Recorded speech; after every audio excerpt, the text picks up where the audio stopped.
hard. Can you film this light? Yes. Yes. Oh, yes, and we have a thing here, a paper that explains that stuff over here.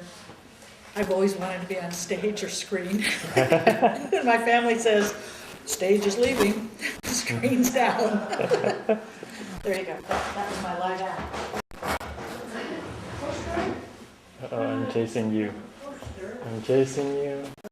Can we use this? Ouch. Where's that?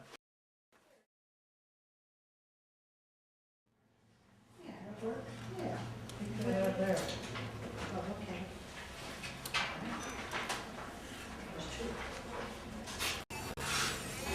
Okay, maybe. Oh, you have a marking pen or I something? think I do in my, that's my cute. Save some tape for the show. Oh, really? Sorry. They're about to start. And over the years, I've seen comics develop into an art form all their own, akin to literature, the graphic novel, Watchmen, which won a Pulitzer Prize. So comic books have come a long way. And one of the things I like about Daniel is that it was in his blood and in his gut. He really didn't have formal training for it. He knew that's what he wanted to do. So even though he had gone to the Art Institute in San Francisco and took filmmaking, we all know about majors in college. I myself shifted majors about 4 times. But Daniel's true love is the comic form, and it's amazing. You're dealing, it's almost filmic. You're dealing with sequences, panels, you're dealing with dialogue. It's really, in some cases, it's been prep for a movie, but it also stands on its own. Because as you're reading through it, you're determining the pace. So I want to welcome Daniel, and he has lots of work to show you. And feel free to ask questions at any time. You can ask during this presentation or afterwards.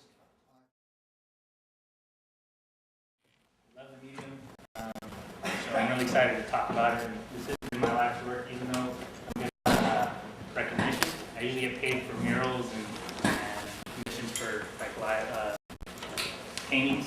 Pretty much paintings is in what I get paid for, graphic design and whatnot. But my love for comic books has been my whole life. I remember in 3rd grade, I first told my teacher, I told her I wanted to be a comic book artist, and she was like, "Are you sure that I don't really get paid for that? People get paid?" And I was like, and so that was like really like lit my fire at that time when I knew people got paid, and yet my teacher was telling me that I couldn't do that. And I was like, and so my whole life I've been laboring on my own stories. I figured instead of telling this famous stories of this characters I loved growing up, I wanted to tell my own stories and make my own world, and then later on go back and visit them, visit the characters that I love as an artist, as an accomplished artist, to not water down the medium, to not be watered down as an artist myself. So I've been working on my stories. Me and my brother have been working on our stories since we were kids, talking about them. We used to play role-playing games with his friends and stuff, and like create stories in our head. And actually, I come from a family of artists, and so that really helped out with my ability to create what's in my head. But the storytelling the medium itself is such a, it's finally coming into its own. But growing up, I've always had to defend it. I've always had to defend it. Like I went to the San Francisco Art Institute, and I gave a presentation on comic books. And there was a girl that came up, and she was like, "Oh, my boyfriend always telling me that same thing, you know, pretty much, you know, like that it's art, not that it's a lesser art form or a child art form." And you know, a lot of people still look at it as a lesser art form. They don't understand maybe that how complex the stories have been, especially with the older 80s Uncanny X-Men that I grew up on, with Chris Claremont and John Romita Jr. and a few other artists that were really great during that run. But they were the most popular comic books all through the 80s and 90s, and they always sold like 100,000 at least they're always number one for like, and the reason they were number one is because their social content. They had such powerful social content. The X-Men represented during the time of America the social movement of being hated because you're different, or born different, And that was like the power of the comic form, because it's underground, yet it's subconscious. You know, it's like a lot of metaphors. A lot of metaphors are told with superhero genre, even though people look at the superhero genre as a lesser art form. But the superhero genre is looked down upon, which, you know, there's a lot of superhero comics that are not very good. But there also is, there's like artists that grew up on them, that, like myself, that have grown, that do movies and have grown up on comic books, and they're turning the comic book form into the movie realm, which is giving the comic books a master audience, which is giving it a better artistic name. But this is my comic, and I'll go through all that. I have a lot of photographs, so maybe can we get the lights? Is that possible? Yes. And I guess I'll explain it as we go. Does anybody have any questions about the art form, or anybody have any experiences with art form? Does anybody like comic books? Oh, yeah. You like, I'm an expert. which books do you like? It's called Tales of Scarcity. I was going through a history book, or I was in class in high school, and I saw the word scarcity for the first time. And at that time, I was like, I like the Scar City. I didn't know what scarcity meant at the time, so I called it Scar City. And I like the double fold meaning of it. And and then Tales of the Crypt, or Twilight Zone. A lot of those stories intrigued us because we didn't want to be set into one genre of a story or one character, so we chose to tell a whole world and call it Tales of Scarcity, so we can go throughout time in every genre that we felt like it. Artistically, I didn't feel like to limit myself to one type of story. So this says, a few years after the war that was decided upon by 0.002% of the population, half the people of the world try to survive its repercussions. Radiation, chemical poisoning, lack of natural resources, hate, anger, and oppression run unbound across the globe. This is a world that mirrors our own world. This is a city that mirrors every city. Scarcity. Scarcity, the demand and need of something that there is not enough of. A scarcity of love, of hope, of goodness, of faith, of all things that are light. This is where these characters dwell. Absorbed by their own stories, guilt, shame, heroics, power, fame, or vanity. They live these extraordinary events only to lead to the inevitable, the end of the age. So I wanted to put my beliefs and my thoughts and my worldview into my stories and not limit it. Let's see. Okay.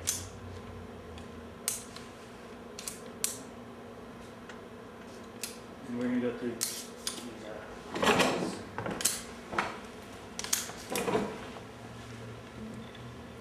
So this is pretty much the first story that I wanted to do, which is the Poet King.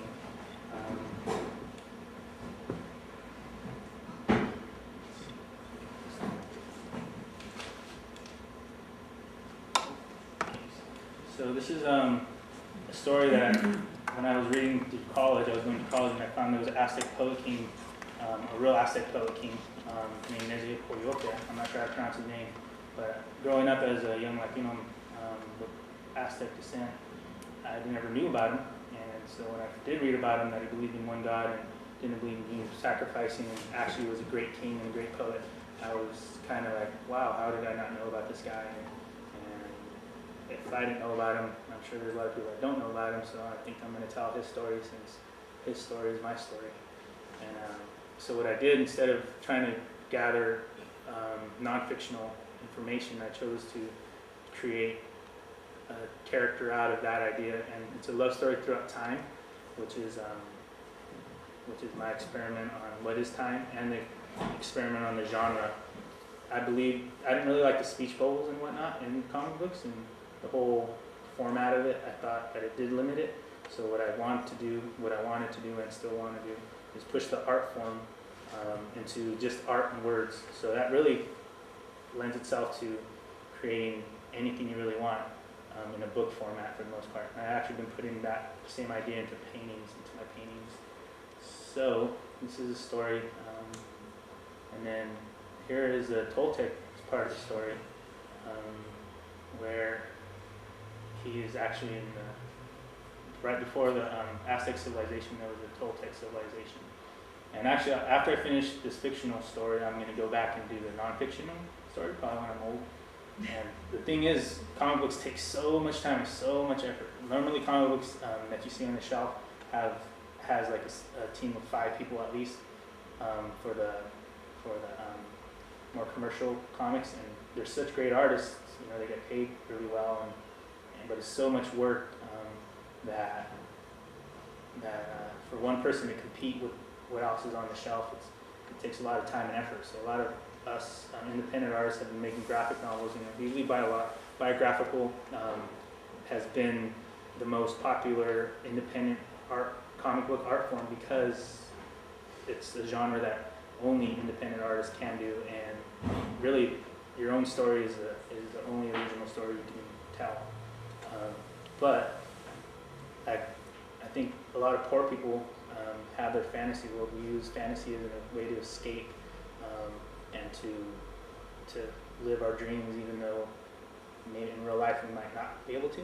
There was this one girl that she was a Brazilian writer, and she wrote her biography, and they only wanted to publish her diary and not her stories, which she only wanted to publish her stories. But it was really famous, but she came, sociologically, that was a theory that why people, poor people pretty much create fiction is for ourselves. And ourselves, we love fiction, but yet people don't understand that. They see it just as a fairy tale as opposed to a metaphor. Here's the Poet King cover for my first book. I went back, I've been working on my story since I was like 13, and so actually the first 3 books I've put out are really old artwork that either me and my brother have done together, and I've reworked it. The Poet King is my story, and I've been working on this all through junior college and college. Well, actually not through college. I was too busy trying to eat. But this is some of the story this is actually the finished product. We did the covers. It's a new art. And actually I rewrote to make the story fit. A lot of people didn't understand it, so because it's so fragmented that I had to put the black words in there, the white words with black narration to explain the point of view of what's going on. He goes, I always knew that the world would end. The thing I didn't know that it would end in my lifetime. Out of all the possibilities of generations to be born in, I would be born in the most crappiest of civilizations man has ever known. There is no clean air, water, food, or land. Everything has been contaminated by the evils of our forefathers. Not only have our surroundings been misused, but the inside of our existences, the reasons mankind has been cognizant. There is a scarcity of love, hope, dreams. We prey upon each other as if destroying each other first was the only way we could survive. The survival of the fittest idea. One simple reason to exist to destroy. The plants stopped growing food and animals died. The very fabric of our Tower of Babel was falling apart once again, as in the biblical story. I had a dream. I was a young boy around 9 or 10 years old. I was dead. Well, I think I was dead, but I remember thinking that I was dead. I was outside of my body. I could see my face, and I remember trying to speak. I was trying to tell God that I was not dead. My lips would not move. I kept trying to speak. I was scared that if God did not hear me, I would be forgotten forever. It was so vivid, the air was so cold and stale. There was morning dampness coming from the open window above me. The sunlight began pouring into the room. I felt the chill of the breeze as it ventured across my skin. I was inside the void. Through the cracks of my eyelids, I saw how bright the sun was. My body would not move like I was numb. The particular thing with dreams is that there are things or events that happen to you within them that have never happened to you before. Yet you have specific details. Your subconscious does not have that information, yet this experience can be like another life, so real that the smallest details are like boulders smashing. When you awake, all the details start to vanish. Why would they fade away like that? Does any other memory do that? The harder you try to remember, the farther the details move away from you, like trying to grab a small object beneath the water. The pressure from your grasp pushes it just beyond your reach. And then the dreams was like water, lucid and abysmal at the same time. And the riding around, this is threefold. This is an intro, and it's very complicated unless you like read every little piece. It's really, it doesn't make sense only subconsciously. So the riding around is actually poetry from the actual Nezahualcóyotl, the real Aztec poet king. And so there's the original writing, the narration, and the written stuff on the side. So it's 3 stories in one. I wanted to give, like, even if it doesn't make sense, like some novels don't make sense at the beginning, I wanted it to be, I wanted to put everything into it, so to give people an idea of what I'm trying to do, even if it doesn't make sense. I was sleeping in my dream, I heard a boulder crash. I heard the echo, and I awoke. He does not know why or how. There's something inside him that guides him. He knows not where. He ventures towards the light and hopes he will find his way. And it's really the right